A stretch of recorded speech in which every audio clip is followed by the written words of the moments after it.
I'm out on site today with Jody from SlideGuide. This is his invention and he reckons it's the way to cut PIR board. This one you can cut through any depth, and also it doesn't meander, because you know the problem, you start at the top following the line, by the time you look at the underside of the cut it's tapered. Well, what we've got here is a telescopic track system designed to run on the underside of the PIR board instead of the top. It just stops the blade doing that.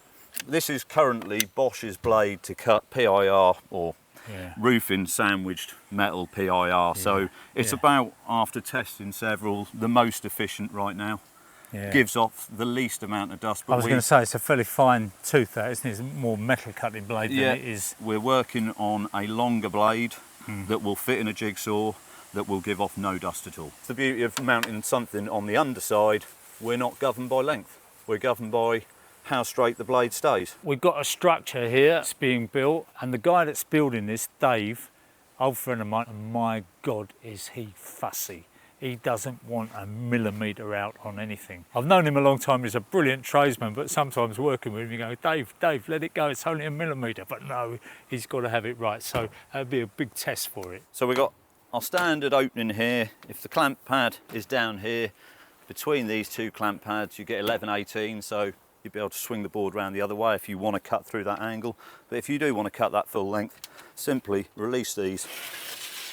We've got a 6 to 8 inch overlay inside to make sure you're not extending too far. That's just locked through these little thumb screws, and then this guide slides up and down to meet the board once it's locked in the other end. First off, we're going to get rid of this damaged side. I measured in 85-90mm to where the damage is up there.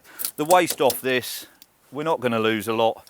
What we can salvage out of this will end up in smaller areas in there, so we're not putting this in the bin. What I've got here is another one of our products based on a track saw, but it's a 40mm rail, joined in the middle, comes in two 1.5 metre sections. If the end user is not comfortable cutting a straight line on the top, this is going to be a separate product.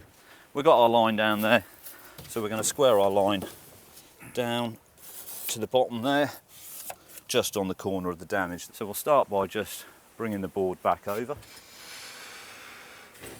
and we always start this end. They're all rotational so that they can take any angle, but from there we're just going to pull the board back, keeping our line in the track, sandwich that on like that. We're just going to move our board round in line like that, and then we're going to offer our clamp pad and lock that off.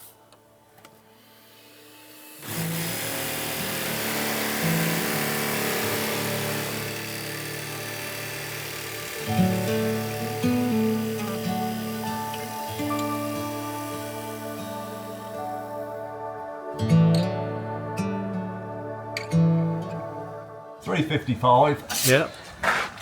And we've got 355. I told you, didn't I? He's millimetre perfect.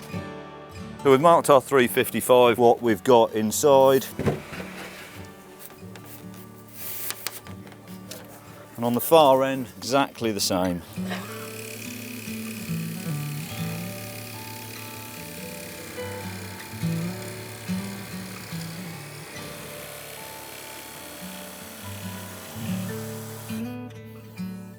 And there is our nice clean edge. Unfortunately, a little bit of factory issue in the middle there.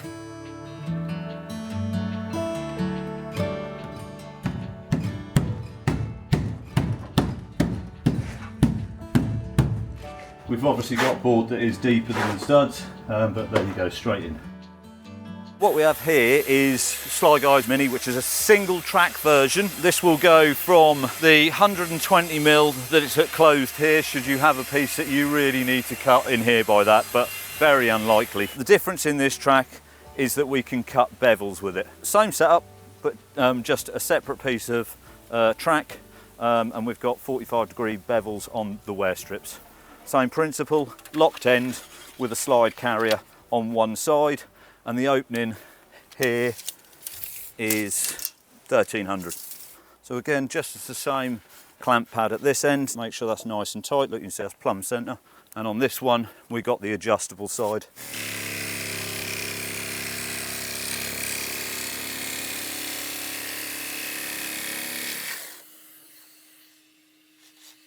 So we're going to cut a bevel, and in all the companies I've been speaking to, roofing companies, cuts in under lay boards, cuts in eaves, up ridges, so much waste on it, it's untrue. So we're just going to put a 45 bevel on the end of here. 45's its maximum opening at the moment. So there's one slight difference here. This is why these are rotational. When you're cutting bevels, you need to put them in at a slightly different angle towards the back. Tighten that one right up, and we do the same the other end. Jigsaw set up, 45 degrees.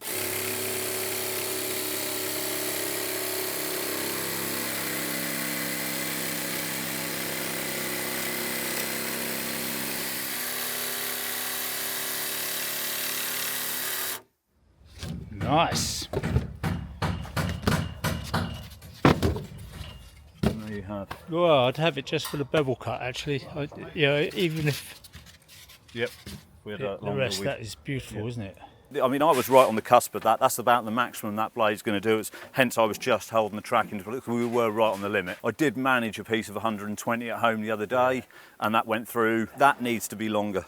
Okay, Jody, that was interesting, and I think that a lot of people are going to be interested in this, and if they want to find out more details, we've got the link in our description below. And the merchants, you say this is going to be going into where? We're starting in Norwich and MKM and Norfolk, but we're looking to roll this out into MKM branches around the country. So if you're interested, you're an MKM account holder, then by all means, go into your local branch, ask, head office are aware of it, get your pre-order in. Yeah, okay. Thanks very much for coming down, showing it. It's a long drive down from where you are in Norwich, but hopefully the road's kind to you. Thanks. Cheers. Nice to meet you, mate. And you. Thanks, Roger.